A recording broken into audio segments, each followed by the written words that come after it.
स्वराज्य टीव्ही, पर्याय आमचा, निवाडा तुमचा। सरत्या वर्षाला निरोप देऊन नववर्षाचे स्वागत करण्यासाठी 31 डिसेंबरच्या रात्री जागोजागी पार्ट्या होतात। मद्यप्राशन करून वाहन चालवणे, मारामारीचेही प्रकार घडतात। सध्या राज्यात अनेक ठिकाणी आचारसंहिता असल्याने पोलिसांची तळीरामांवर करडी नजर राहणार आहे। 31च्या पार्श्वभूमीवर शहरातील चौकाचौकांमध्ये पोलिसांचा ताफा राहणार असून ड्रंक अँड ड्राईव्हची कारवाई केली जाणार आहे। तसेच धिंगाणा घातला तर कोठडीची हवा खावी लागू शकते।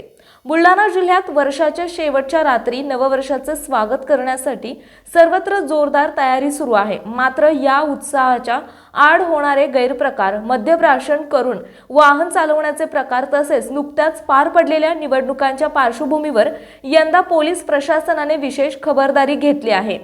हुल्लडबाजीवर नियंत्रण ठेवण्यासाठी पोलिसांचा कडेकोट बंदोबस्त तैनात करण्यात येणार आहे। मद्यप्राशन करून वाहन चालवताना कोणी आढळल्यास त्यांच्या विरुद्ध थेट गुन्हा दाखल केला जाणार आहे।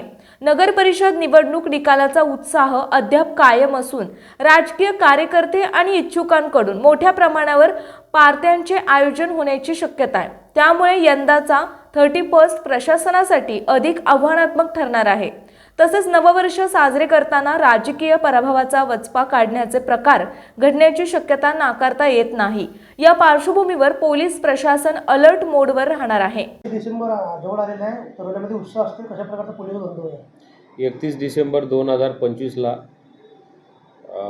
जुन्या वर्षाचं निरोप आणि नवीन वर्षाचं स्वागत करताना माननीय पोलीस अधीक्षक Shri Nilesh Tambe sir, additional SP Shri Shrenik Lodha sir आणि उपविभागीय पोलीस अधिकारी श्री प्रदीप पाटील सर यांच्या मार्गदर्शनात व त्यांच्या आदेशाने व सूचनेप्रमाणे आम्ही शहरामध्ये खामगाव शहर, शिवाजीनगर व खामगाव ग्रामीण या परिसरात आम्ही ठिकठिकाणी नाकाबंदी पॉईंट लावणार आहोत।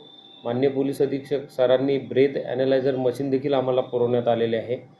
तर आम्ही तिथे प्रत्येक नाकाबंदीच्या ठिकाणी नशा केलेले, दारू पिलेले लोकांची चेकिंग करणार आहोत आणि त्यांच्यावर कायदेशीर कारवाया देखील करणार आहोत। माझी सर्वांना विनंती आहे की नवीन वर्षाचं स्वागत आपण आनंदाने करावे, परंतु जेणेकरून आपल्या या स्वागतामुळे एखादा अपघात, एखादी घटना किंवा कोणाच्या भावना दुखावतील असे कोणीही कृत्य करू नये, नाहीतर अन्यथा आम्ही कठोर कायदेशीर कारवाई करणार आणि गुन्हे दाखल करणार आहोत। बुलढाणा जिल्ह्यातील महत्त्वाच्या घटना आणि घडामोडी पाहण्यासाठी तुम्ही निर्भीड स्वराज्य या चॅनलला अद्यापही सबस्क्राईब केलं नसेल तर आत्ताच जाऊन सबस्क्राईब करा आणि बेल आयकॉन दाबायला विसरू नका आणि फेसबुक पेजला शेअर आणि लाईक करा। पाहत राहा निर्भीड स्वराज्य।